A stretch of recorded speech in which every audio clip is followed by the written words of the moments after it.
ഇന്ന് ഉച്ചയ്ക്കത്തേന് ഇഞ്ചി വറുത്തരച്ചതാണ് ഉണ്ടാക്കുന്നത്. ഇതെൻ്റെ മമ്മിയുടെ ഒരു റെസിപ്പിയാണ്. ഇത് ഞങ്ങൾ കുട്ടിക്കാലത്ത് ഞങ്ങൾക്ക് എല്ലാവർക്കും ഭയങ്കര ഇഷ്ടമുള്ളൊരു റെസിപ്പിയായിരുന്നേ.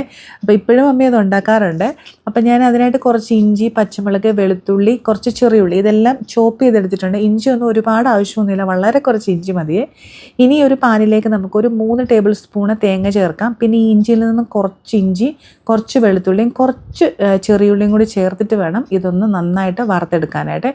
ഇത് ഒന്ന് വാടി വരുമ്പോൾ ഒരു 2 വറ്റൽമുളകും കൂടി ചേർത്തിട്ടുണ്ട്. ഇനി ഇതിനെ നന്നായിട്ട് ഇതുപോലൊന്ന് വറുത്തെടുക്കണേ. ഇനി ഇതിലേക്ക് 1/2 ടീസ്പൂൺ മഞ്ഞൾപ്പൊടിയും ഒരു 2 ടീസ്പൂൺ മുളക് പൊടിയും 2 ടീസ്പൂൺ മല്ലിപ്പൊടിയും കൂടി ചേർത്തിട്ട് അതിൻ്റെ പച്ചമണം മാറുന്നിടം വരെ ഒന്ന് വഴറ്റി കൊടുത്തതിന് ശേഷം ഇതിനെ നന്നായിട്ട് പേസ്റ്റ് പോലെ അരച്ചെടുക്കണം കേട്ടോ.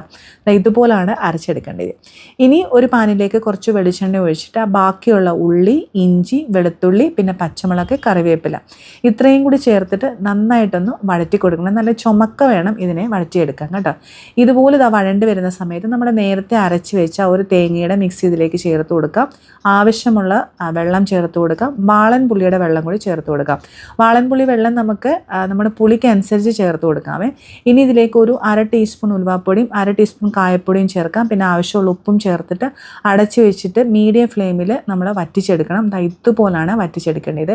ഇത് കുറച്ച് ലൂസായിട്ടുള്ള കൺസിസ്റ്റൻസിയിലാണ് ഇരിക്കേണ്ടത്. കാരണം ഇത് ചോറിൽ ഒഴിച്ചും കഴിക്കാറുണ്ട്, സൈഡാക്കിയും കഴിക്കാറുണ്ട്. അപ്പോൾ ഇതുപോലെ ആരെങ്കിലും ഇഞ്ചി വറുത്തരച്ച് കറി വെക്കാറുണ്ടെങ്കിൽ ഒന്ന് കമൻറ്റ് ചെയ്തേക്കണം. ഇത് ഞങ്ങളുടെ മമ്മിയുടെ എക്കാലത്തെയും ഞങ്ങളുടെ മക്കളുടെ ഫേവറേറ്റ് ആയിട്ടുള്ള ഒരു റെസിപ്പിയാണ്. ഇപ്പോൾ കൊച്ചു മക്കൾക്കും ഇഷ്ടമായിട്ടുണ്ട് ഈ ഒരു റെസിപ്പി. അപ്പോൾ ടേസ്റ്റ് ചെയ്തിരുന്ന് നോക്കുവാണ്, നല്ല ടേസ്റ്റ് ഉണ്ടായിരുന്നു.